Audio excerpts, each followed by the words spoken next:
Drew! Call Drew. Call Drew! He is Drew and he is on the phone. Call Drew! I started too low. Just great needle drops throughout this series. I mean, yeah, Drew's got that. And Drew's it's a got shame. taste. That's probably not on the YouTube. I didn't even think to look at the YouTube version. No, you know of what? it. You're totally right. Yeah. I honestly don't watch any of the episodes they've uploaded to YouTube. Yeah. But there's no question they have to miss out. Yeah. On a lot of the great musical music. moments. Yeah. But like, then what do they do with that montage? You just find an alternative. You find a sound alike, maybe.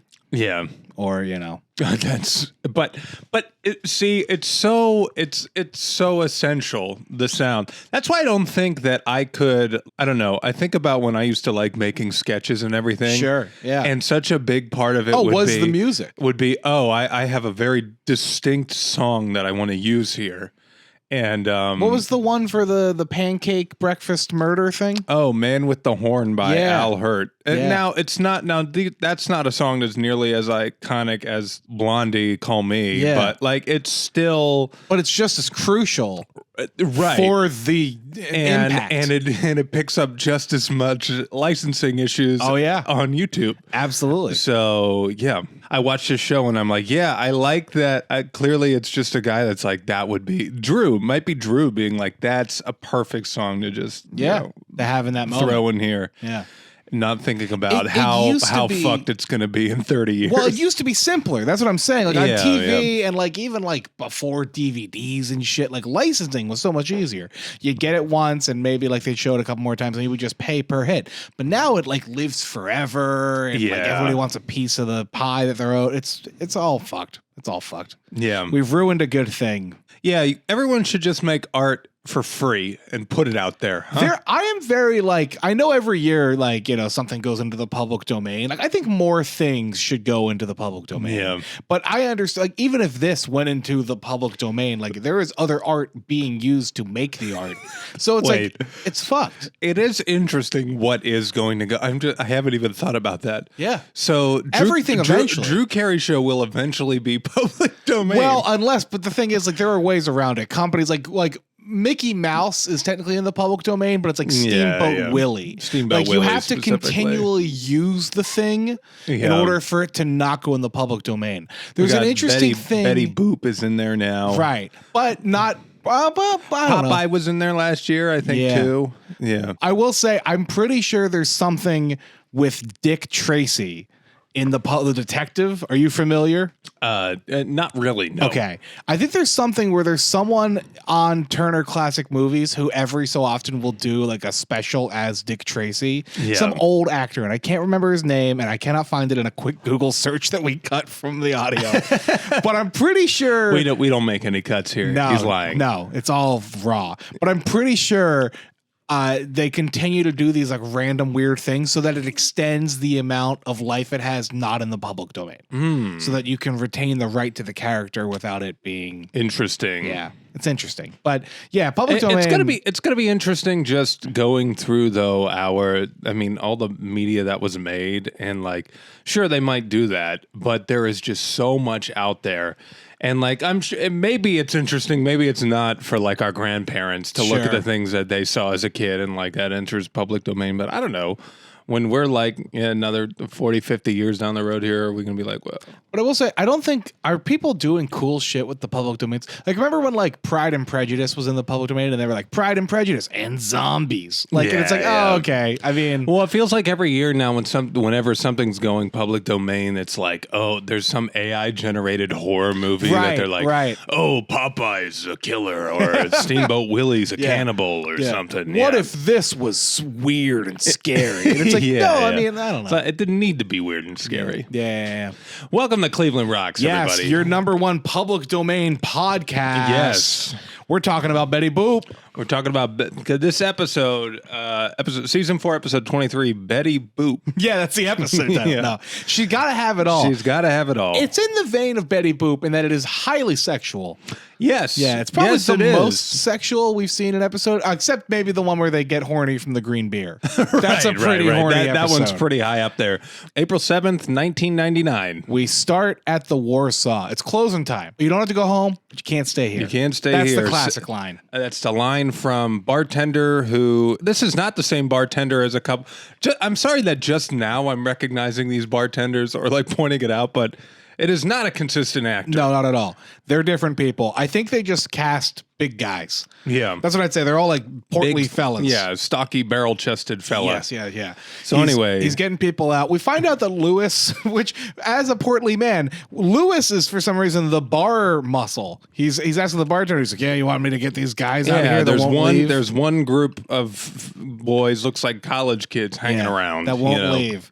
So he goes up to them, he's like, hey, time to leave, fellas. And then they kind of laugh and don't do anything. Lewis is like, you want a piece of me? And then all three of them stand up, and they're pretty built. They're muscular. Yeah, they're muscular guys. They're not as tall as Lewis, but as we know, tall ain't shit. Lewis is built like a string bean. Absolutely. But he's, lanky fella. And then he goes, I mean, do you want a piece of me sexually? And then two of the guys walk away. Leave, but we got one taker. Who and he goes, steps up. Talk to me later. My name's Oswald. Wink. But yeah, so the guys all leave. Sharon walks in. Closing time, and 2 a.m. Here she is. She's looking for a beer. This gang can chill out. Oh, for sure. I mean, 2 of them pay rent. Pay rent. They can stay in the bar. Right. Sharon comes in. She wants a beer, but it's 2:01. They won't serve her. We find out she really needs a drink. She just broke up with her partner of 5 months. Bill. Didn't know Bill was a guy. Never heard of Bill ever. Doesn't matter because he's dead to us, basically. Yeah. Kate goes, oh, you're too good for him. Luckily, I'm not, and then sort of runs off. Yeah. I have a thought, and we can talk about it later, too. When we have Sharon-centric episodes like we do in this and then the following episode, right, they don't have a lot for Kate to do. Interesting. Kate's just sort of there. Kate's just kind of, They took the female writing and they just gave it to a different woman. They don't have enough brain power on what girl says. Yeah, I feel like even with Nikki, though, we still had more for Kate to do. It's weird that, like, for this Drew girlfriend, they're like, we're going to give her. But also, Kate and Sharon are very similar characters. They're more alike than Nikki. It's beyond gender, I think. Yeah. It's just like they're both kind of like one of the gang. Nikki kind of felt like an other in that group. Yeah. You know? Yeah. Did you get that vibe though that they were like she's just kind of around Kate? Like they don't really. Oh, you 100%. Yeah. I did kind of. And there's stretches though. There's stretches where sometimes characters. Granted, it is mostly just Drew and Sharon. Anyway. Yeah, that's true. You know, Lewis and Oswald don't have much to do anyway. Yeah. Anyway, Sharon's on the market, fellas. That's what we're trying to say. She can't have a drink at the Warsaw, so she decides to go back to Drew's for a drink. Yeah, Drew's like, hey, guys, I got plenty of beer at the house, as we know. We know. So Lewis and Oswald are like, we don't, they're not ready to give up on this place on the yet. Warsaw, yeah. It's already fully closed. They're like, to be fair, you're at your house. Yeah, why would you want to move? Don't want to go to Drew's. And Kate's ran off. So it's just going to be Sharon and Drew back there. Oswald points out, she's in a state where she's like probably looking for like a bounce back situation. He's almost telling Drew, at first it seems to be careful, but no, instead he's kind of telling him, why don't you just be ready? Wink. Yeah, so at this point, we do get, I want to say, one other funny gag. This cold was very fun. Lewis and Oswald are going to stay down. They think they might, be able to make the most of it, even though the bar is closed. Yeah. But the bartender goes up to the jukebox, puts in a quarter, and he starts playing like a lullaby. And they start yawning really over dramatically, and they start like walking and grabbing their coats, and they go to bed all sleepy. Yeah. And then suddenly he hits another button on the jukebox. And a polka comes on. And they start coming down, and they're swinging the bartender around dancing. I was like, that's good. That's like Looney Tunes. That's very stupid. I liked it. Back at Drew's, prior to the titles, Drew wants to make it clear. He's like, look, I'll get some beers. I know you just want to be friends. It's all good. Yeah, he says the quiet part out loud. He's like, I know that we said we're just going to be friends, so I'm just making it clear right now. We're just going to have some beers. Mm-hmm. No funny business. Good guy, Drew.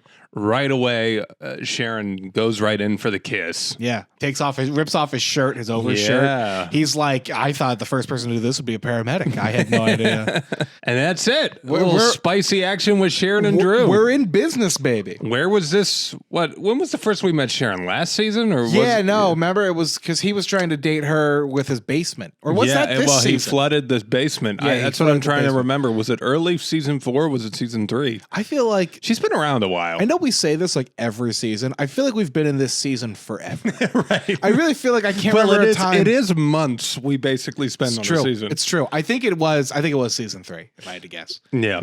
Titles play. After that, we come back. It's Drew in bed the next day. There's no sign of Sharon, but there is Speedy. Yes. Who comes up and, Speedy's pressing on Drew, and Drew's like, what am I, a machine? Because Drew at this point doesn't realize that Sharon left. She's not there. But then we get a lot of fun back and forth with Drew and Speedy. He pulls out his diary out of his nightstand. He starts writing. Drew's got a little diary. Dear diary, remember that girl that I told you about? Well, it happened. Like, I love Drew. I do. They do a nice little schoolgirl element with Drew in this. We get a sensitive side of Drew that I mean, it's there, I guess, normally. He's a softie. Yeah, Drew's a softie. This feels and like not just his belly. This feels really like paint by numbers, though, in terms of like, even later on, the sort of gender reversal we get, it's very sort of funny it's how they great. play it. Well, because it also matches Sharon's energy perfectly. For sure. She's the tomboy galore. Yeah. Well, she's good with her hands. Get you a lady that wears a tool belt around and get you a lady that'll fix your sink. Yeah. A lady Tim the Tool Man. I was trying to go. What's Tim but girl name? Am I being Tamantha. Stupid? Yeah. Tamantha what is Taylor. Lady Tim? I don't know. I don't know. Tim. Lady That Tim. sounds like a character from Wuthering Heights. Lady Tim. Hey, no spoilers. I haven't seen it yet. No spoilers at all. Don't worry about it. All right. No spoilers for the book that's been out for 150 years. Yeah, no worries, buddy. I'm going to tell you. Apparently, I watched it last weekend. Apparently, it only covers half of the book. Really? And that's why Are they going to make a second one? No. No, God, I hope not, because it's all the sexy stuff happens in the first half of the book, apparently. Oof. Yeah. So the second half is like literally like land disputes. It's like the most boring British shit you can imagine. That one's for the boys. No, but like not even like in a war element. It's like literally like paperwork. Like, I would like to own your estate. Like that sort of like the white collar boys. Yeah. It's true. It's for finite guys. Yeah. We're in the office. Yes, we are. Drew is a little bothered, you can tell, by how the morning went. How the morning went. He likes a little pillow talk in the morning. Yeah. He expected Sharon to be around. Sensitive Drew. So anyway, we open up in the office. First, Mimi pestering Drew, being like, I had sex with your brother last night. Yeah, just to give him a thing of files. Yes. And he goes, that has nothing to do with you having sex with my brother. And she goes, I know, but you hate it. So I thought I would let you know. And then we also get a cameo here. We get Eugene. Mr. Wick walks in with a man named Eugene. It's Colin Mockery. We have almost finished. We've got 3 of the 4 Whose Line folks. Yes. In this. We're missing... Will Wayne Brady come? We're missing Wayne Brady at some point. One day my prince will come. Yeah. He must at some point cameo on this show. I'm sure that he because it's all ABC, right? Yeah. We've talked about this. Well, and when does Whose Line start? Because this is 1999. So Whose Line has started at this point. So at this point, it's just it's a friend. Honestly, I think you're a few seasons in. Yeah. If anything. So at this point, it's coming. I mean, at some point we will have Wayne Brady. Drew and Colin Mockery's relationship on Whose Line is like that. That's the bread and butter of the show. Really, absolutely. It's the bald jokes to the fat jokes. Yeah. And just tit the for bald tat, to fat connection. Yeah. It's a shared struggle. Solidarity with my Fuggo. But Colin plays Eugene, and I noticed right away what kind of the gimmick was going to be. He's mute. He doesn't say a single word. Yeah, he's not talking. Wick loves to gab, as we know. He's doing the teller right now. Yeah, he's the teller to Wick's pen. Yeah. And Wick is sort of like, talking about this, that, the other, and Colin will just like or Eugene will just give expressions or like nods or shaking his head no, things like that. He laughs, I think, but that's like the most we get. That's the most. He's very expressive in his face. Yeah, and Wick loves it. He's eating it up. Like he loves the idea that like, Wick he's just wants to hear him talk. He just wants to hear his own voice. That's what I mean. Yeah. So when Wick leaves, and we should say Drew immediately knows who Eugene is. Apparently he's worked in like the men's shoes department for some years. time. Yeah. He's worked in shoes, but now Wick has apparently just discovered him. They made some afternoon plans to go to these strip clubs by the airport.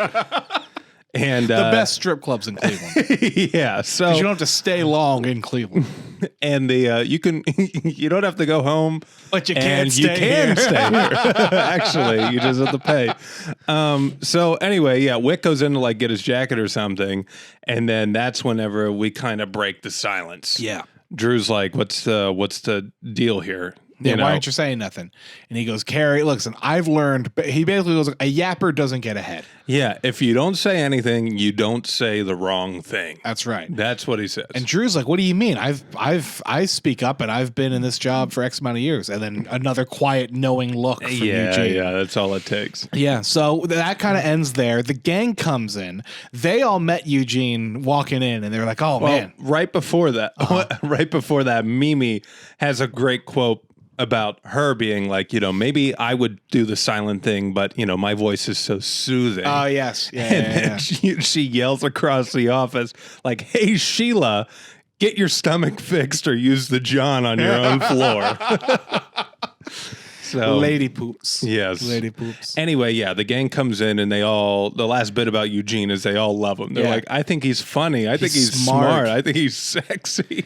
And then Drew tries to mimic the no-end look. Yeah. Like he's just mute giving them faces, and Lewis is like, you got anything going on in there? Come on, buddy, speak up. Yeah. Can't work for Drew. No. But he decides they find a hickey on Drew's neck. Yeah. And Drew decides to take this moment to be like, hey, listen, me and Sharon's relationship has advanced. He says he knows her mystery.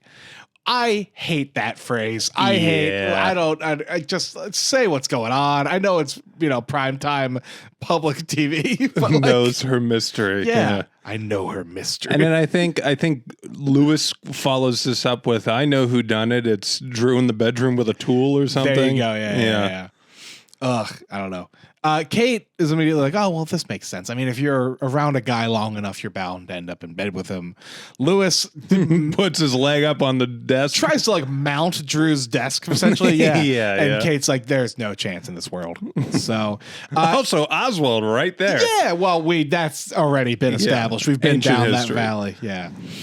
Drew kind of explains that, she left in the morning. Yeah, and he feels weird about it. And then they start talking to him like, oh, if it's like a sex thing, it's all right. You know, maybe she was disappointed. And, they think it might be his performance. And Drew's like, no, we did it 2.5 times. The halftime. And then, go ahead, Lewis. Lewis's follow-up is, unless it was 5 halves.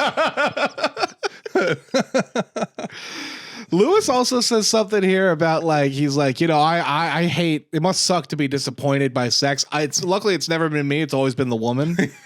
That's good. Yeah. Oh man. Love this gang. They talk about it, and Drew's still feeling some type of way. He calls Sharon from work. Tries to schedule a follow-up date. Yeah. We get this back and forth with them where he's like, oh, I was thinking about you. And she's like, oh, I was thinking about you too. We should say she's unclogging a toilet. We get a wide with shot. An industrial. It's not a plunger. It's got like claws. She's going in there. Pulling some stuff out of those pipes. But she's like very non-committal about scheduling a next date. She's like, I'm not really interested in, Yeah. Well, we'll see. So we get Drew back at home. He's reading some book. I didn't catch what the book was, but it seems like a little mystery sort of thing. Yeah, it doesn't matter. He's talking to his dog, and he has muffins in the oven. I think they're trying to paint nothing's going on in this guy's life. Muffins in the oven and pizza on the way, because he gets a knock on the door. Yeah. He's like, oh, Speedy, did you order pizza again? I guess I'll pay for it, but don't do this again. Yeah. Goes to the door. It is not the pizza man. It's his repair woman, Sharon. Yeah. She just got off work. He's like, oh, I thought you were busy. She immediately takes off her flannel too. Yeah. She's like, oh, my plans changed. So I thought I'd just come over and watch some TV. But she's walking halfway upstairs. up the stairs. Drew's like, like, there's no TV upstairs. and she's like, oh, I know. And then gives Drew a knowing look. And Drew's like, oh, yeah, no, sure. And then Drew gives Speedy money to pay for the pizza. So there was pizza on the way. Absolutely, there was. Speedy didn't order that damn pizza. Don't blame the dog. So wasn't a performance. You wouldn't think, unless she's giving him a second round, but I don't think so. Second chance after not being interested. You know what? Well, hold on. We'll talk about where we're going with this. I have some thoughts. We cut to the morning. Yes. This time we see Sharon getting up. She's got most of her clothes on at this point, putting her shoes on, and she's sneaking to the door. Tiptoeing out. She goes to open the door handle, and suddenly a pyramid of beer cans has been set up right at the edge of the door. Like a pyramid of cards. It's been stacked. Knocked over by the thrust of the door opening. They're empties, we should say. Yeah. Of course they're empties. All knocked down. Drew jolts up in bed, and she's like, Drew, did you set a trap for me? Yeah. He's like, well, you fell asleep so early last night. I wanted some pillow talk. I thought we'd have it in the morning. And the way he's kind of like flopping around on the bed, like playing with his hair. He's very fluid with his motions. His feet, it feels like. She like comes over to sit. She's like, okay, what do you want to talk about? Like very like, okay, whatever. Let's get this over with. Drew gets up on his knees, bouncing on the bed. Well, like, I just thought, and so he starts being like, what is this? Who are we? What are we? And it comes clear, Sharon's like, I don't know why it can't just be as simple as like, we do this and we don't have to talk about it. Yeah. She's like, I just got out of a relationship. I don't want a relationship. Yeah. And Drew becomes very moved by this idea. Yeah. He's like, so you just want to have sex and not talk about it? No flowers, no dates, just cold mechanical sex. And she's like, yes. And then Drew starts to cry. He's crying. Yes. And then she's like, why are you crying? And he goes, I'm just so happy. I never thought this would happen to me. I just can't believe, like, after the way that this show has treated Drew, I cannot believe we have found a woman who has already rejected Drew. Yes. That's now like, oh, he's a sex phenom. And that's the thing, too, with this timeline that fucks me up. Yeah. We haven't just met Sharon 5 months ago. She was in a 5-month relationship with Bill. Yeah. That means we knew her before. Single before. Yeah. Not interested in Drew. Yeah. And now something about Bill has just turned her around. I guess maybe she's just vulnerable, but like what? Now she's all in on Drew. Yeah. Drew is a sex machine. Is it just that he's available? Or maybe you just got to give him a shot. Yeah. Maybe she just said, fuck it, gave him a shot. Yeah. And was into it. Drew hit a home run. Yeah. Who knows? 2.5 home runs. 2.5. 2 home runs and a double. We don't have to get explicit. A good day. What is a half? What is a half? Is that hand stuff? What is a half? I don't know. But yeah, no. Drew Carey has finally got what he wants. Just a friend with benefits. Yeah. At least so he thinks. Good for Drew. Yeah. You're right. After the way they've treated him as this uggo that can't get nothing on this show. Yeah. Finally, he got his dream. Yeah, he reached for the stars. Yeah. It's interesting that, Sharon is a fun side character. I'm sure she's not here for the lifetime of this show. But like, why did we go back to Sharon instead of like a different woman? It's interesting. I almost feel like it's a way for them to write characters out of the show. Yeah. As they're like, okay, is it time to get rid of Sharon? All right, let her have sex with Drew for a little bit. and then we'll make it an ugly breakup. She's gone. There's a handful of women on the Warner Brothers lot and they're all drawing straws. Is that what it is? That like, this is this week's? No, I don't know why that worked, but it does work. She's a fun character. Yeah. I enjoy Sharon as a character. I like it. Yeah. I liked her as Drew's repair woman. Yeah. The handy woman that just comes around. Yeah. And honestly, I thought it was kind of surprising before not obviously as we watched the episode, but when she just popped in for a beer with the gang, I was like, oh, I didn't know how casually they were friends like that. But I guess she was before. She was going to like women's events with Kate and stuff. Yeah. So she's been around. Yeah, absolutely. So next scene, we're back at the office, and Drew is feeling it. Oh, he's in a good mood. He's strutting his stuff. He's pointing and talking to people. Yeah. He throws a dead bird on Mimi's desk. Yeah. And Mimi puts it in the drawer with the others. Yeah. It reminded me of Arrested Development. Obviously, they did it first, but Dead Dove Do Not Open was my first thought when I saw a brown bag with a dead bird in it. Wick walks in with Eugene. He's still mute. Colin Mochrie is committing to the bit. Yes. In this moment, he gets a promotion. Yeah, he becomes a manager of the men's department. Mimi hands a folder over to Wick, and she's like, "This is from Anderson." He's like, "Who the hell's Anderson?" No, it's the Anderson file or something. Oh, yeah. And then we find out that that's Eugene's last name. Eugene Anderson. We finally got a name for a character at the office that isn't Johnson. It's just Anderson. He's promoting him to the head of the men's department, and Eugene, in this moment, finally speaks, and he goes, "Thank you." And Wick is so taken aback. His face does this like Grinch-esque sort of turn. Sarcasm. Thank you. Yeah. You know? He's like, "Oh, no," and then he mimics that. He's like, "Oh, what are you even saying?" Like all of this. Takes back the promotion. Goes to his office. He's no longer friends with Eugene. And Eugene's just like, why did I speak? Yeah. What did I do? Walking away, having an emotional crisis. Yeah. Why did I fuck up? Oswald actually walks by. He's like, I don't like him anymore. He's just like, he had a good thing going. I don't know why he fucked it up. Nevertheless. You can't say thank you these days. Absolutely not. Bring back thank you. Yeah. But what happened to politeness in society? How would he have even expressed gratitude in a mute way? I'd imagine you could do sign language for thank you. What about a hug?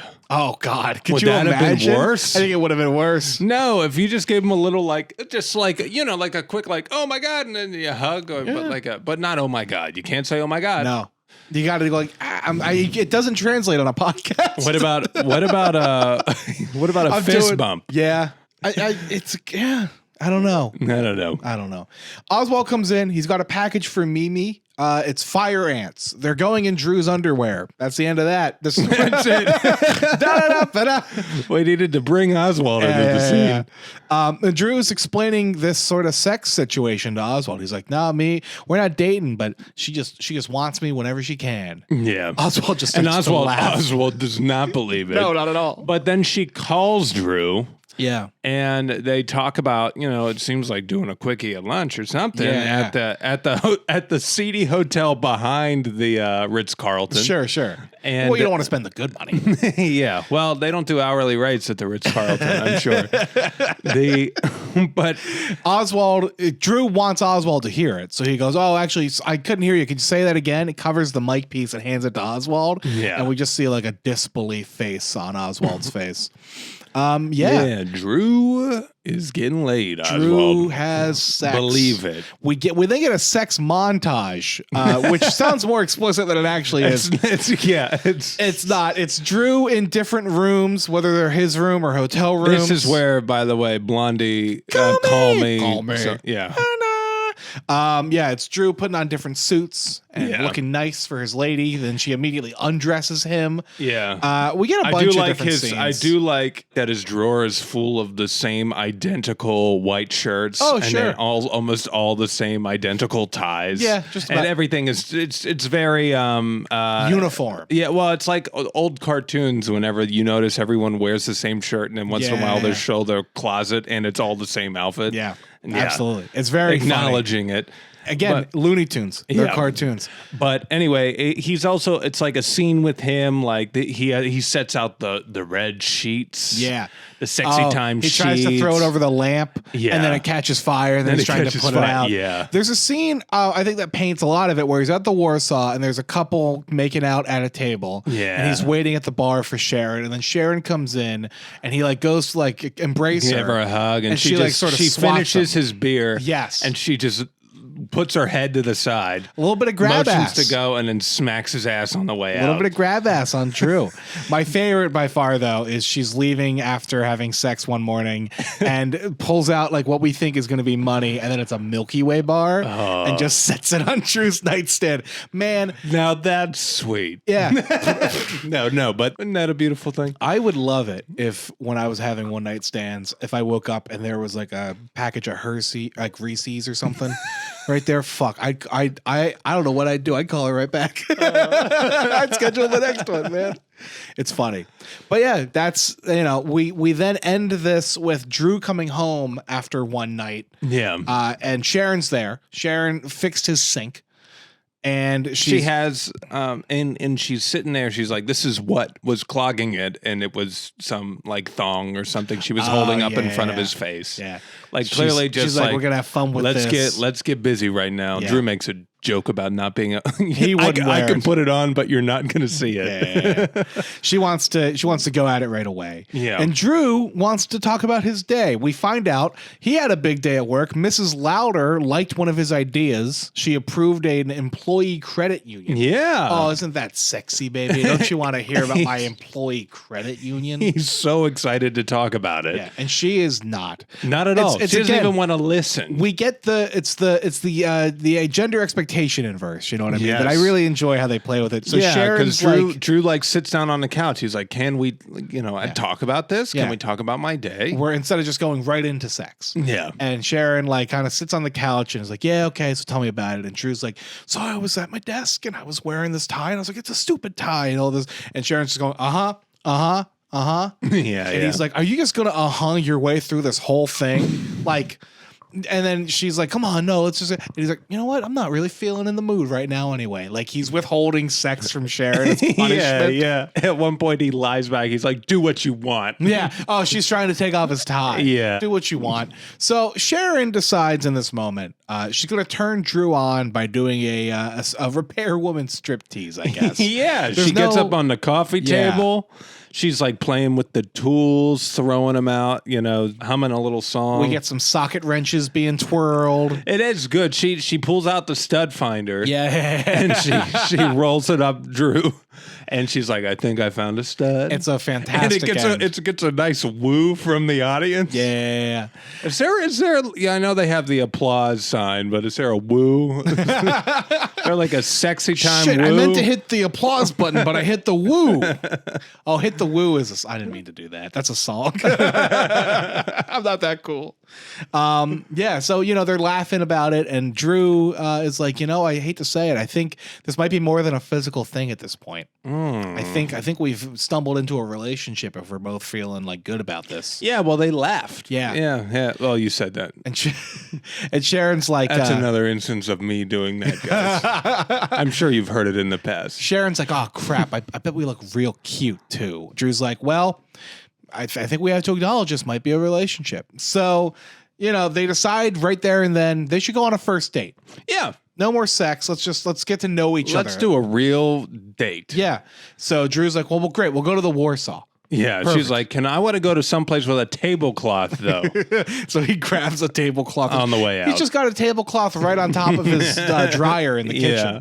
But yeah, so he grabs one of those. Convenient. Props department. There you go. Helping out Drew. Yeah. After their first date, they come back to Drew's. They got the tinfoil swans, which I've always wanted a tinfoil swan sort of thing. Like you're in the 90s, or you're in like not this time. That seems awesome. I've never seen one in person. I've never seen one in real life. No. Yeah. But it's a lost art. Yeah. For those of you in the service industry, could you even fucking do that? Yeah. I have seen it done with, that sounded like a challenge. That came off really aggressive. I bet you fucking can't, you babies. I challenge you. Yeah. To give me a tinfoil swan next time. You ever see them at hotels though, like where they'll lay out like towels like that on the bed, or like blankets, like in a swan or a flower I've had on beds? No.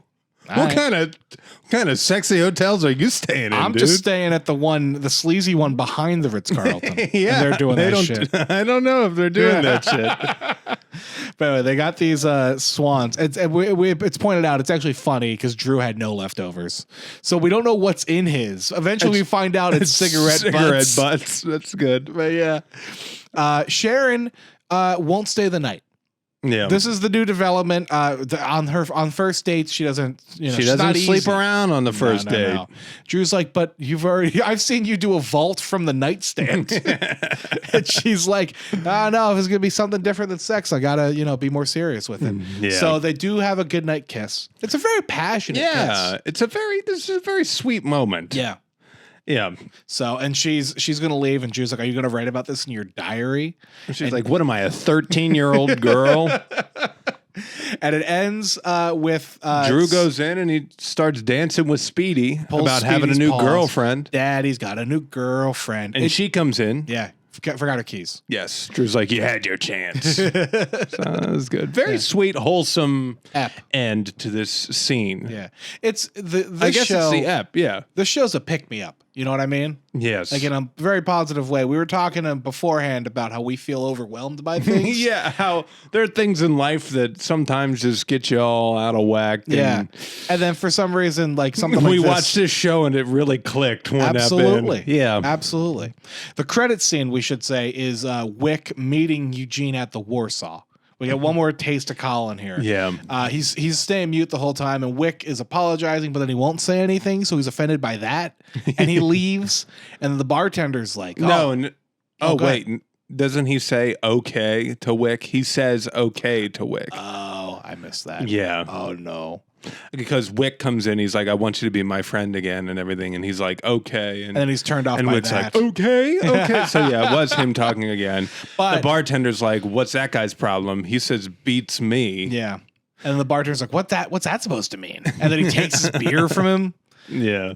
It's better when he doesn't say anything. Yeah. That's it. Yeah. This inspired me then to look up what else Colin Mockery has done professionally. Well, because I was just like, you don't see him in many things beyond the improv thing. World. He's a good improviser. Yeah. Absolutely. Like short form improviser. And you found. And then I saw, were you aware that he hosted Are You Smarter Than a Canadian Fifth Grader? I do like the idea that we're just doing one for each country. I mean, that is kind of American Idol has, other versions of that. But we definitely didn't call it the Jeff Are Foxworthy you smarter than an American fifth grader? An American fifth grader. So the lineage of that, is Jeff Foxworthy the American Colin Mockery or vice versa? Also, where does Travis Kelce now fit into this? I need to know. Do you know they rebooted it with him? Really? Yeah, Travis Kelce hosted an Amazon version of Are You Smarter Than a Fifth Grader? How long did that last? I think I don't know if it's still going on, but they did like a season of it at least. Travis Kelce, man. Needs some money. Well, I'm just like, did you see that ring he gave Taylor Swift? He needs some money. He's too big a meathead, dude. I do hate the jock. That is kind of the thing, though, with the Are You Smarter Than a Fifth Grader thing. You need, Jeff Foxworthy is kind of perfect for that. Jeff Foxworthy is hilarious. Yeah. I don't think he gets enough credit in the echelon of very American comedians because all his humor is very specific to a type of American. And we used to, when I got picked up from swim practice growing up, my dad had all these cassette tapes he would play in the car of Jeff Foxworthy. Yeah. You Might Be a... It was either a hillbilly song, and then it was mostly You Might Be a Redneck. Do you have a favorite? You Might Be a Redneck? I only know one. What is it? You might be a redneck if you're cleaning out your garage and people think you're having a yard sale. Yeah, that's the only one I can remember off the top of my head. I got a few. There's You Might Be a Redneck. You might. It's all. You got to do it in the voice too. You might be a redneck if, and then you got a spit cup on the ironing board, or they had if you cut your grass and you find a car, if you have to climb to the top of a water tower with a paint bucket to defend your sister's honor. I don't know. Yeah. Some of them just also no sense at all. Yeah. I'm like, all right, that one's a little specific, but that feels like a you thing, not a me thing. No, Jeff Foxworthy. Yeah. No, I do enjoy that. That whole blue collar comedy tour is excellent. I had it on DVD and growing up, and I was like, actually, it's pretty good. Yeah. Larry the Cable Guy, Ron Howard. Yeah. Yeah. Damn. Yeah, classic shit. I was also thinking... No, Ron, is it Ron? Ron White? Ron White. Ron White, that's who it is. Ron Howard's the Apollo director.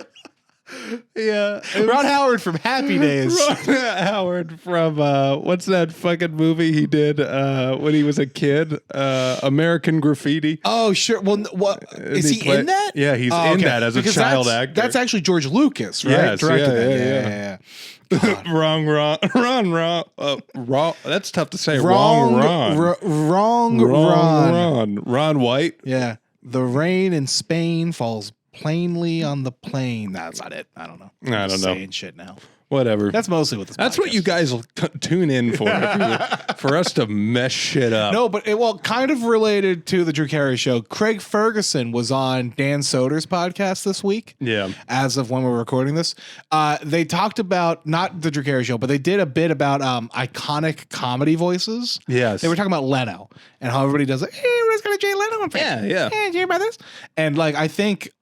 In that vein, all of those guys, but Jeff Foxworthy, just because we were doing the redneck bit, is one of those guys, and I hadn't thought about it. But you might be like, you got to do the. It's like the whole like he like goes up the southern sort of. I hate white trash of it all. Yeah, is sort of the inflection. No, but that's the part of the point of it. We can hate it, but that's the point of the stereotype is great. Yeah. Anyway. Off to the next step, season 4, episode 24. Good vibration. We get a month break, I noticed here. This is May 5th. I noticed that too. I was like, what's going on? Yeah. Must have been something with the program. Maybe they had sports or something to play. In April? I don't know. What goes on in April? I don't know. Nothing. April's a dead month. Baseball, but baseball's just starting though. It must have been something on Wednesdays that they were like, "Oh, we got to show it." Every I don't know. But March Madness? No, because it's April. But like literally the one rule of March Madness. No, but March Madness is like the end of March and then it runs through April. April. Yeah, it's true. But I don't think it would have been. It wouldn't have been all of Wednesdays. April. Yeah. For 4 weeks on ABC. Okay. Anyway. Yeah, we start out. Drew is cleaning out the garage. It seems like he's got a lawnmower. He's wearing a lot of safety equipment with it, which Lewis points out. Yeah, he has an umpire vest and safety glasses. Yeah, and he's like, well, I'm operating heavy machinery. So. Yeah, and then he takes a swig of his beer. Yep. And then he can't get it to start. So very frustratingly, he hits it and then just kind of pushes it off frame. We don't see it anywhere. But we see everybody else there, the whole gang, Kate, Lewis, Sharon comes in. She found a busted barbecue. It's just a completely destroyed grill. Yeah. And they ask, they basically explain what happens. Drew had called them childish. Yeah. So they tied his barbecue to his bumper. Yeah. And then they were like, and he almost got all the way to work, but he stopped through the car wash. Yeah. So the thing got wrecked. Drew has yet to prank them back. Yeah. We learn in this moment. But Sharon's like impressed with the gang's level of pranks at each other. Yeah. She's like, wow, I kind of want to get in on this in a way. Kate goes, we're on the cutting edge of pointless violence. Yeah. We should also point out in the beginning of this, Oswald's new job. Oh, yes. Oswald has been promoted? Mark?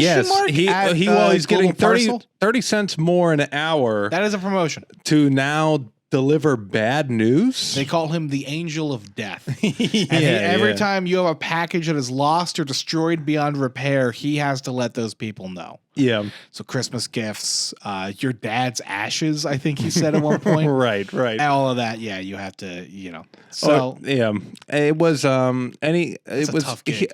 Is this where he brings up mail order hamsters, or is that later? That's later. But yeah, mail order hamsters shouldn't be a thing.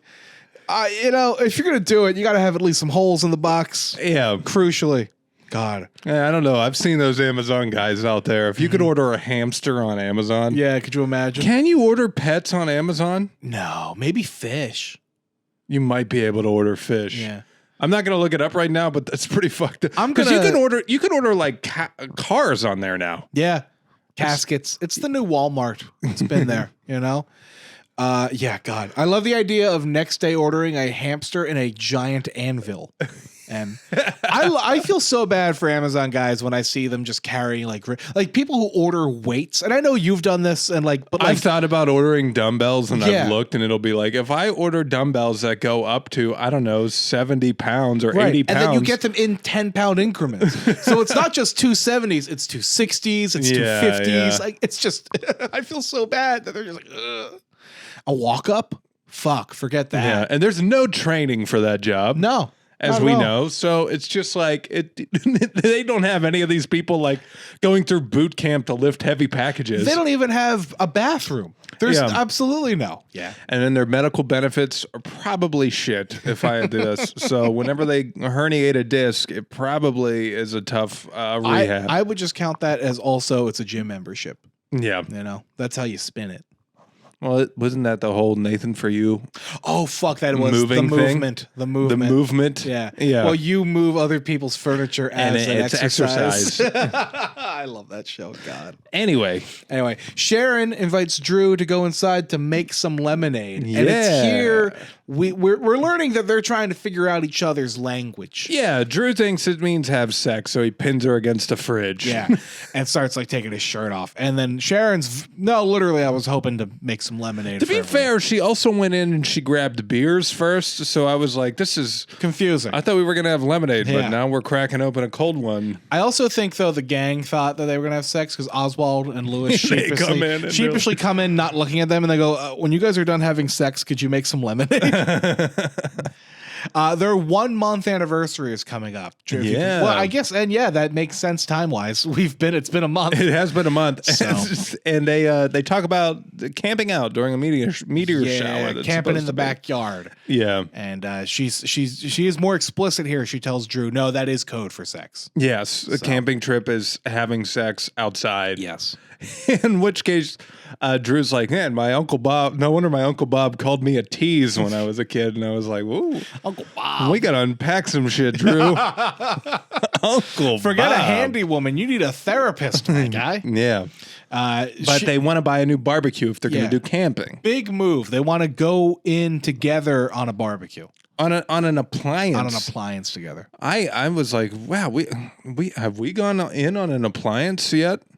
In our respective relationships? I mean, we have. You and I. I've gone in on many. But I'm trying to think of my own relationship. Have I gone in on I've bought a cabinet. That doesn't count. No, cabinet's not an appliance. I mean, you use it, though. We did buy a microwave. That counts. That counts, absolutely. That counts. Yeah. I mean, also, we're splitting rent. I think it's a different thing. Sure, that's different. That's very different. Yeah. No, but if you always remember your first appliance. You know what I mean? Yeah. Every time you open and close the door, you remember it.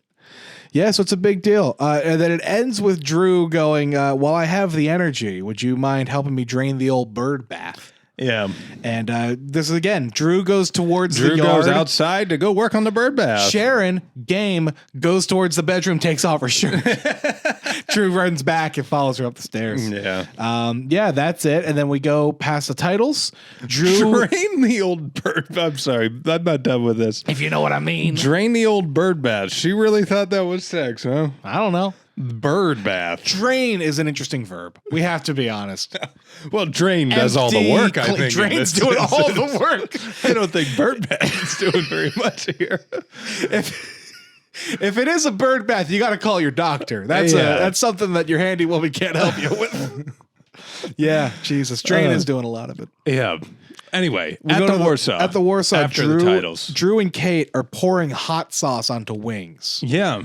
They're really making the spiciest. They also wings put a you lot can of imagine. was it salt or something on there? Yeah. And at first I didn't pick up that this was going to be a prank. I was Me like, neither. I thought it was just how I was Drew like, eats. is this just how you eat your wings? I just let Drew. I like hot sauce on chicken. Not salt. I mean, I like salty things. Don't get me wrong. That's, Yeah. but I keep getting in trouble. Belle keeps telling me I put salt on my food before I even taste it. And I do realize I do that, and I forgot. yeah. Well, it was because, frankly, I was trained. My dad, my dad's 80 years old. Sure. Next week, and he smoked cigarettes since he was like 16. And all of his taste buds are dead. Yeah. And they were dead since I was born. So it's like whenever he cooked, Yeah. Add a little bit of flavor. Every time we cooked or whenever he went out to eat or whatever, before he even tried his food, he got salt and he got pepper. He poured it on. Sure. And then I think I just picked that up from him. I thought you were going to say that he salted his cigarettes. I was like, that's crazy. So that would be, you put a little on the end there. Nicotine to really burn. I also grew up in a very salt-positive household. We love salt. Not because my father smoked cigarettes. It's because my father had no regard for his health. Yeah. Still doesn't, but he's getting better. I think that's why my fingers look like this. I guess this isn't a good podcast bit, but yeah. I got chunky fingers. I want you to imagine a package of sausages, 5 link sausages. Yeah. No, they do look. I mean, look, when we first started living together, I think they looked bigger. I think you've improved. Yeah, I've lost a little weight in my fingers. There you go. Yeah. But anyway, your old man fingers look like this? They're not looking great. I don't know. The thing with my dad, and I don't know if I brought this up, he doesn't eat vegetables. He does not like greens. I don't know. You haven't brought it up on the pod. I did know this. I know you know it. I mean, it was once a bit where he was out to dinner with his brother and his brother's wife, and they challenged him to eat a piece of broccoli, and he wouldn't do it. He was physically unable. It's like that kid, and didn't they have that podcast that went viral, the Foodie Boys or whatever? Yeah, the MD Foodie Boys, and it went viral because one of the kids on there never had a vegetable. I'll eat them. Can't make it. Yeah, but that kid's 12. My father just turned 60. Imagine getting that far. I do work with guys, some IT guys, I won't name names, who call vegetables, like when we're doing like group dinners for work or something. He's like, I don't want rabbit food. Like, come on, man. You can eat a piece of lettuce on a burger. Rabbit food. I remember when I moved up here and me and my parents went out to dinner and I ordered a burger and I did not take the lettuce or the tomato or the onion off. They were disgusted. My mom was like, "Wait, does he know?" Like was worried for me that I was like, that you ate the food. Yeah, that I was going to eat an onion, and I was like, "Yeah, no, I know what I'm eating." Yeah, man. God, I've had a coworker describe it as I must have come from the part of Pennsylvania that's green beans make you gay county. Like they don't want to have to touch them. That's it. Yeah, there's a fear. Anyway, so yeah, they're salting their wings. Yes, and we find out what it's going to be for. But before then, Sharon comes in. And she says she's found their dream barbecue, essentially. Yeah, it's some I don't know, it's a pamphlet. And it's a big thing. And Drew's like, oh, I never like these. He was like, I don't really like to buy things that aren't on TV, I think it is. And then it says... In the pamphlet, it says, as seen in Home Improvement. And she's like, oh. He almost does the noise. The Meat Master 2000. Stop it. That's what it is. Stop it. That's what it's called? It's called the Meat Master. The Meat Master 2000. Yeah. We've improved upon the Meat Master 1000. Drew announces, though, he's got a big announcement for Kate and Sharon. He holds their hands in prayer almost while he's doing it. Yeah. He's like, I'm going to the retail convention in Chicago. Yeah. Everybody go wild. Kate starts yawning through the announcement. Not only, though, is he going to the retail convention, he's giving a speech. Big speech boy. He's been waiting for quite some time to do this. I mean, since he's been at Winfred Louder, it sounds like. He makes a joke about, Mrs. O'Leary's cow wasn't the only thing to set that town on fire. There you go. Which I think is a joke about when Chicago caught on fire. We love a Chicago fire joke. Yes, we do. Yeah. The Great Chicago Fire, not Chicago Fire. One. Well, no, not even that's not the horrible Chicago. Chicago the great Fire Wednesday nights on NBC. That's not what I'm talking about. That's not what we're talking about. No. And so at this point, Oswald and Lewis come in. They are given the spicy, salty wings. And they start eating them, and they go, oh, this is terrible. This is the prank. And Drew goes, so then they go to, clean their faces with napkins. Napkins are covered in glue. Yeah. Stuck to their faces. Now they're stuck to their face. Weak prank. Very weak. I imagine somebody ruined your barbecue. Yeah. And they're like, I'm going to get you back by gluing a napkin to your face. Yeah. Bad prank. But Sharon is impressed by all of this. And it's at this point we find out the pranks didn't stop there. Moral of the story: Sharon's impressed easily. Yeah. In these last couple episodes. Yeah. Sex phenom Drew Carey is also a master pranker. Yeah. So, she's also pranked though. I don't know what exactly this was. Is there like a hole in her glass or something? Whatever it is, she spills beer all over her shirt. She goes to take a drink and the beer is spilled all over her nice pink blouse. Yeah. And Drew's laughing. He jokes how like in his mind she was wearing a t-shirt. Drew, you pervert. That's his girlfriend. I think it maybe. I don't know. But yeah, so Sharon feels included in these prank wars finally. She's like, am I in then? Like, what are the rules? I'm part of the gang now. What are the rules of this prank war? And Oswald's like, there's one rule. And she's like, is it that there's no rules? And he's like, no, there's no tickling. No tickling. I think that's a good rule. Excellent rule. Excellent rule. No, it's 100% no tickling. Fuck tickling. Tickling's not even a prank. No. That's fucked up. It's assault. Yeah. Tickling is assault. No good. So yeah, we then go to the office in the next scene. Mimi is all gung-ho about Chicago. She's dressed up. She's got her luggage. She's singing Sinatra song. Yes. Yeah. Is that a real Sinatra song about Chicago? Yeah. Oh shit, I didn't realize. My kind of I thought he was just limited to the East Coast. No, he did one song about Chicago the Midwest. Okay, respect. Wick has unfortunate news for her, though. He wants to fly in first class. He says he has a medical condition. That medical condition, of course, being a snob. Yeah. And the only way that he can really afford that ticket is to trade in her coach seat. Yeah. And she's furious about this because, obviously, why can't you do that to Drew? Well, Drew's delivering a speech. You're not going to be delivering a speech. So we land in a place where Mimi will unfortunately not be going to Chicago. Yeah. And she's very miffed about it. Yes, and Wick, important to note here, says, bring my luggage. Yeah. And then they head off to the airport. Yes. Him and Drew. Next scene, we get him and Drew kind of waiting in the airport. And why did they bring their own fucking luggage? How much luggage you need for Chicago? Well, anyway. Why have an assistant if she can't be the one to carry your bags for you? Wick tries to do some math here for Drew. He's explaining that if you buy a beer in Coach, which is where Drew's sitting, it's $3 a beer. Yeah. But you get them for free in first class. 6 drinks for free. Yeah. So he's like, I will sell you beers for $2 if you just come and get. And Drew's like, oh, I don't know. Okay, put me down for 3. Yeah. Well, Drew was like, it's a 45-minute flight. Yeah. How much could I? Okay, put me down for 3. I'm good. Yeah. Mimi arrives. She's upset, but she's got both of their bags and kind of just throws them on the ground. They pick them up.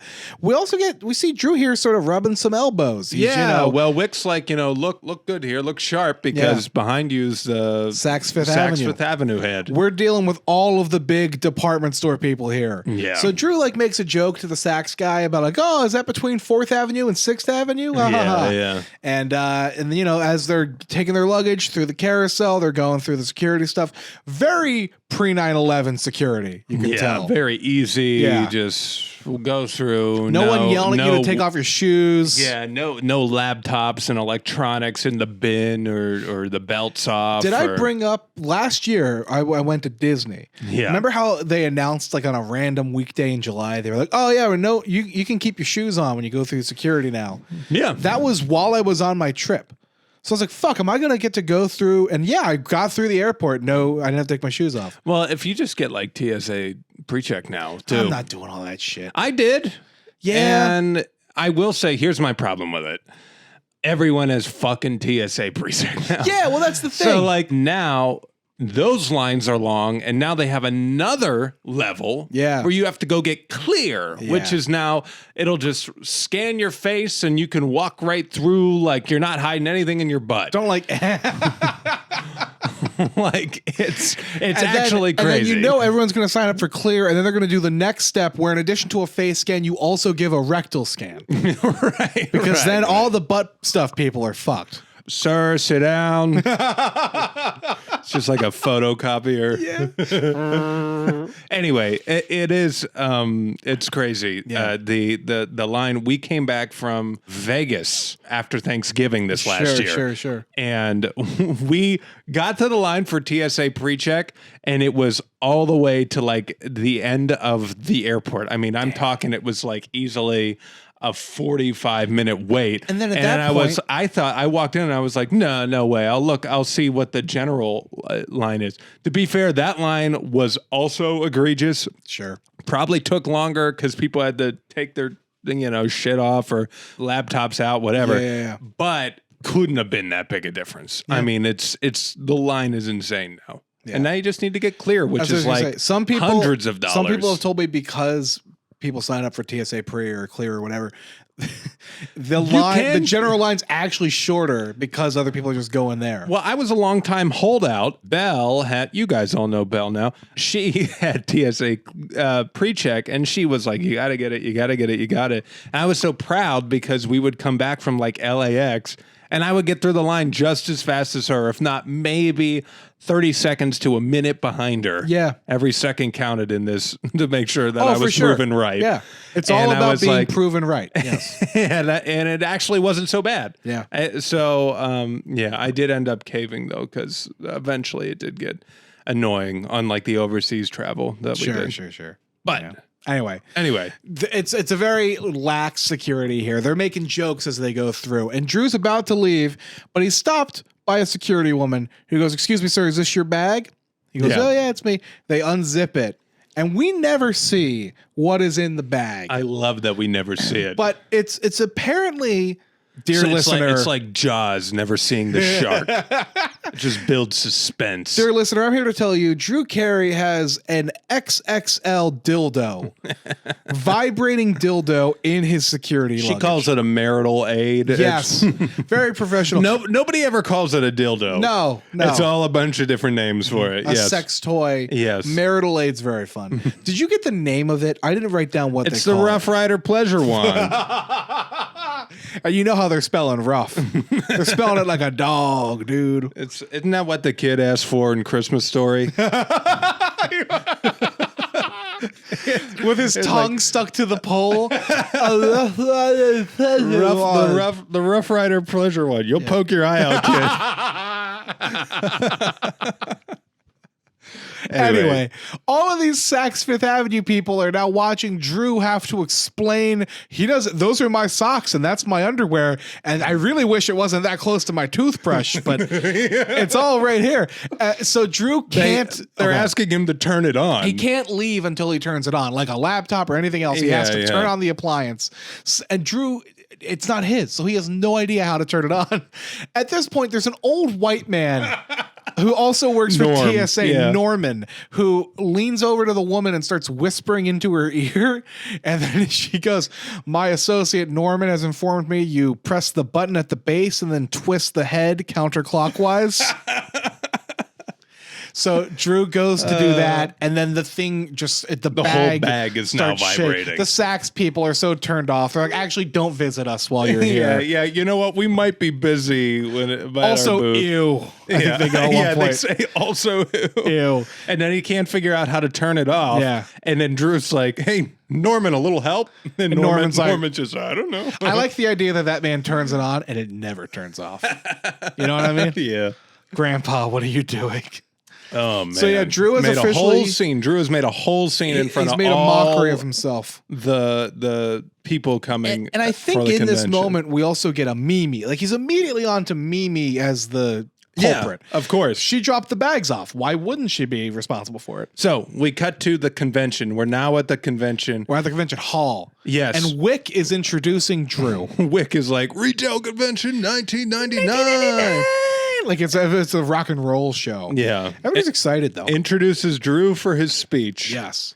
And it is a very energized crowd. Yeah.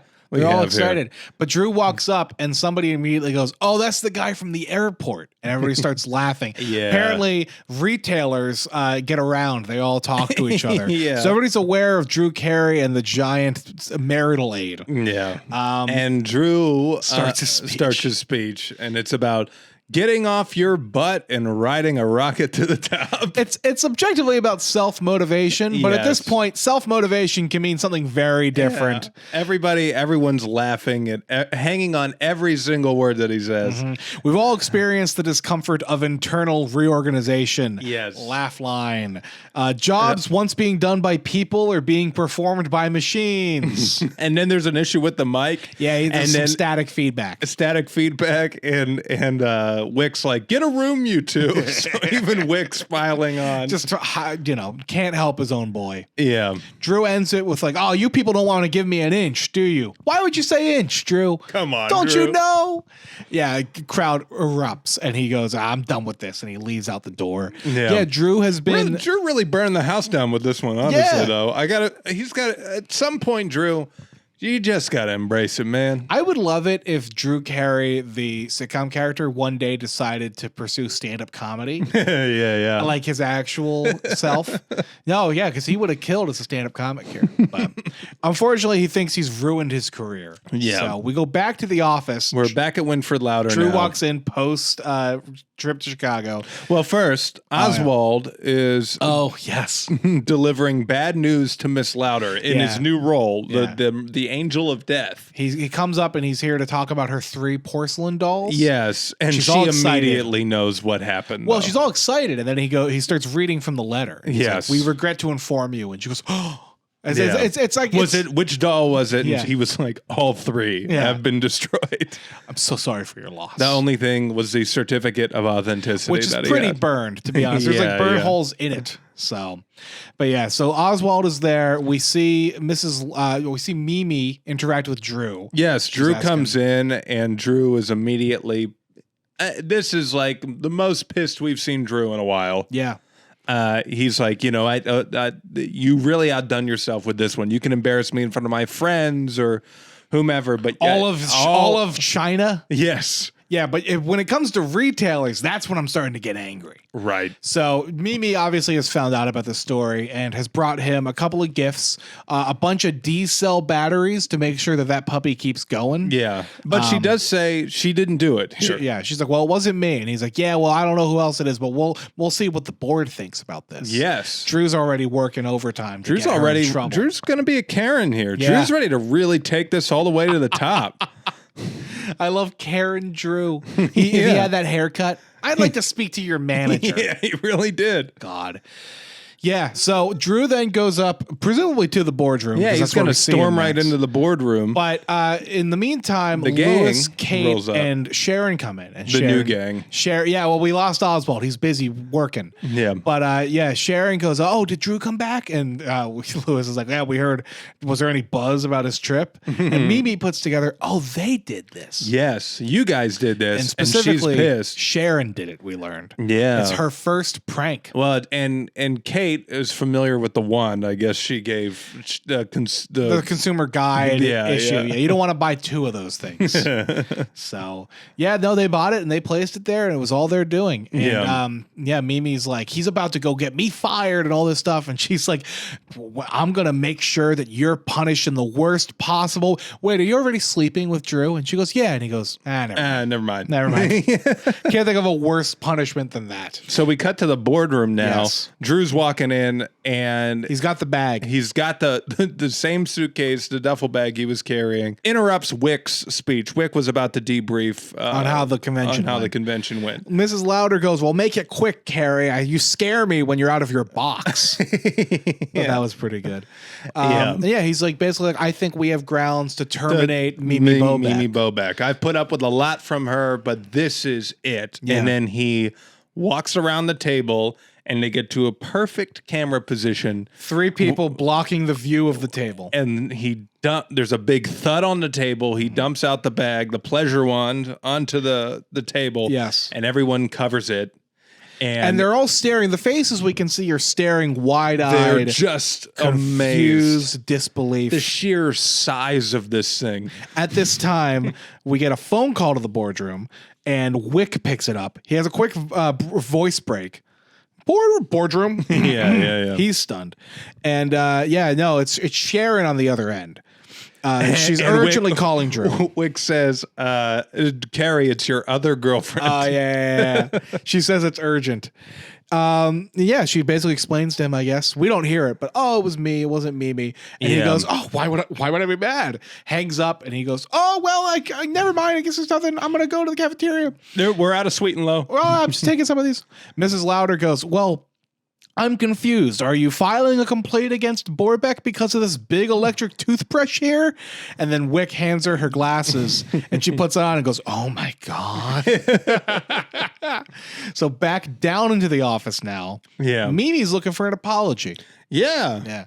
So Drew opens her filing cabinet And drops the Marital aid into there. And she goes, hey, that's not enough. Oh, okay. Actually, never mind. That's fine. Yep. We're good. Close the Mimi chapter of this. He then goes over to Sharon and Lewis and Kate, who he's like, I can't believe that this was your doing. And she goes, and Kate and Lewis immediately try to pawn it off on just Sharon, being like, "Oh, we didn't think it was funny at all." And, and Sharon's like, "They wanted to get you one. They wanted to get you one that talked." And Kate was like, "Well, it talks about how great you are, and it amps you up." Like, do they have ones that talk? Yeah, maybe. That's crazy. Yeah.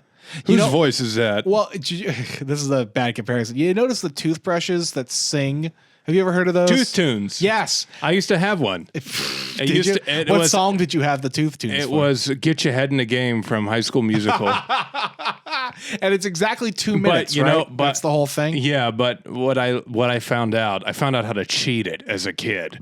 So you don't actually need to put it in your mouth. It's not magic. You thought you had to put it in your mouth for the song to start? I sat down. The speaker comes out the back of it so you can hear the song, right? No, what it is if you press the brush just a little backward, then it plays louder. Is all it was. But it really took our best guys down at the factory. Clocking in at the toothbrushing factory. Yeah, we had to crack this code here. Tell my mom I love her. I had a big whiteboard in my bedroom with a bunch of papers strung about on the wall. It's and Goodwill Hunting, but for you trying to figure out how to get the Tooth Tunes to work without having to brush my teeth for 2 minutes. How do you like these apples? Get your head in the game. I gotta get you. Anyway, yeah. So, it's like the Tooth Tunes. Yeah. It'll talk to you. Yeah, that's what I think. I think it would give. You could have it so it plays music, but it should only play "Seal Kissed by a Rose." I think that's the Rough Riders song of choice. Anyway, the gang exits except for Sharon and Drew, and Drew's really fucking pissed, man. Yeah, this was his career. He's ready to blow this whole thing up with Sharon right now. Sharon's like, I'm sorry. And he's like, I don't think sorry is enough here. She's like, well, what can I say? And he's like, I don't know. And like, he just starts going through files really upset. He just starts working and she leaves. She's like, all right, I guess we're done. And she leaves. Yeah. And honestly, based on Drew's history in the show. Yeah, you'd think that's the end. I was like, well, that's it for Sharon, I guess. Mimi comes over and she goes, well, women are like trains. Every once in a while you hit a pig. Yeah. So you think that's the end, but then Drew comes home, presumably later that day. Yeah, and that night. looks out his kitchen and sees smoke coming out from the window. Yeah, so he goes out in the backyard. Goes to investigate. There's Sharon on the new barbecue. Yeah, the brand new barbecue. The tent's set up. It's their 1 month anniversary that day. The meteor shower is going to happen. He's like, I'm surprised that you're here. And she's like, oh, come on, Drew. I mean, yeah, we got into a fight, but that doesn't end a relationship like that. We work through it.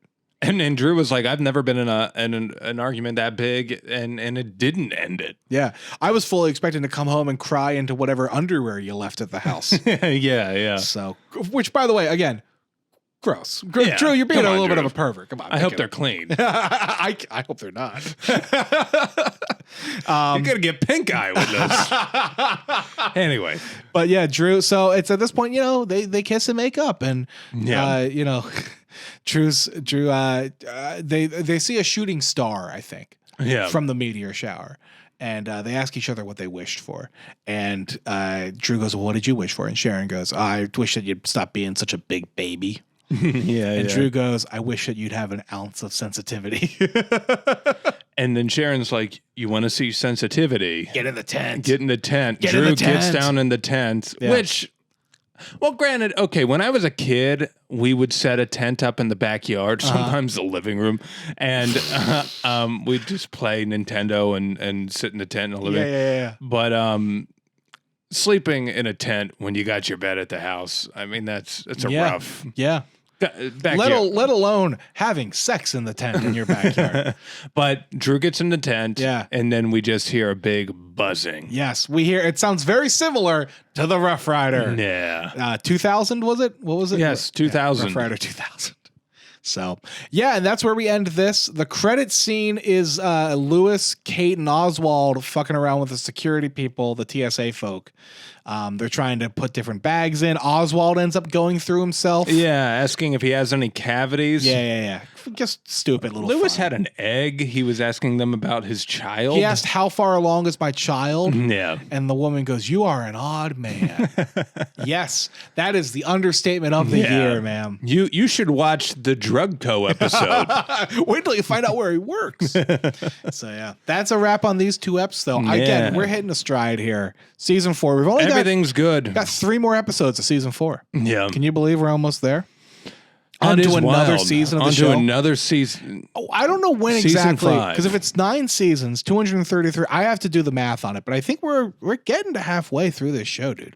Oh yeah, if we get to season 5, I think we will be over halfway. No, I think we might have to get through a bit of season 5 for it to work. I don't know. I've done the math before. I will do it again. Yeah, But yeah, we're definitely getting there, and we thank all of you for joining us on this adventure. yeah. Thanks a lot, guys. You know the deal. We're on YouTube, Cleveland Rocks Podcast. You can follow us on Instagram at Cleveland Rocks Podcast. You can send us anything you want via email, clevelandrockspodcast@gmail.com.